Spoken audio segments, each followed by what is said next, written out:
Bonjour à tous, aujourd'hui on va parler de la race des gobelins. Longtemps réduits en esclavage par les trolls de l'île de Kézanne, les gobelins mesurent en général 1,10 m pour 30 kg en moyenne, compensant leur faible robustesse avec leur ruse, leur grande ingéniosité et leur intelligence pour vaincre les ennemis les plus forts. Et cela les a mis en grande rivalité avec les gnomes, pourtant plus petits et plus faibles encore que les gobelins, ce qui provoqua une vraie bataille de cerveau de la mécanique et du commerce au cœur des deux factions. Se voyant contraints d'exploiter les entrailles volcaniques du mont Kajaro afin d'en extraire du minerai connu sous le nom de Kajamite. Les trolls qui utilisaient ce puissant minerai pour leur rituel vaudou étaient à milieu de se douter de l'effet secondaire sur les esclaves en contact permanent avec la Kajamite, l'apparition d'une ruse et d'une intelligence surprenante au sein de la race gobeline. Créant dans le plus grand secret de puissants artefacts issus de leur génie pour l'ingénierie, la mécanique et l'alchimie, les gobelins renversèrent bientôt leurs oppresseurs et firent de Kézanne leur nouvelle patrie. Les mines qui servaient autrefois de prison, de camp de travail et de base pour la rébellion gobeline devinrent leur capitale, Termine. Formée d'un labyrinthe de galeries, de cavernes et de tunnels de lave au cœur de l'île, Termine était l'illustration parfaite du caractère tortueux et imprévisible de l'âme gobeline.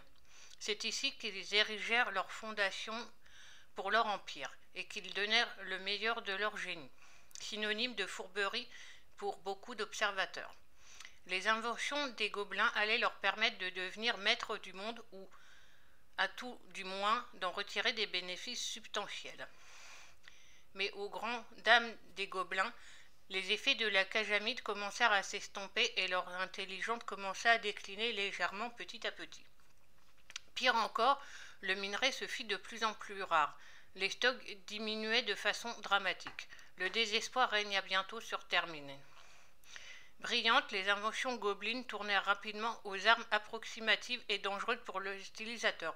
On ne savait jamais quel serait vraiment l'effet que provoquerait l'arme sur les vies, voire même un peu sur son utilisateur parfois.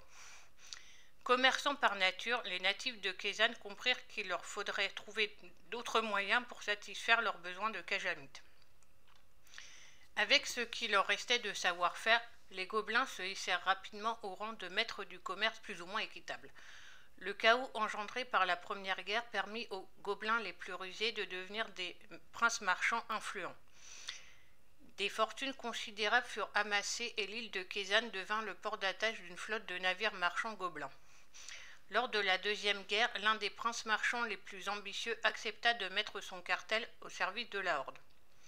Suite à la victoire de la Horde, les gobelins retinrent la leçon du prince marchand déconfit et comprirent qu'ils pouvaient doubler les profits en offrant leurs services aux deux belligérants. À la fin de la Troisième Guerre, les gobelins fournissaient armements, véhicules et prestations diverses à la Horde et à l'Alliance, mais ce double jeu ne pouvait pas durer éternellement. Récemment, le cartel Baifon, la faction gobeline étagie à Kézanne, s'est fait un nouvel ennemi au sein de l'Alliance.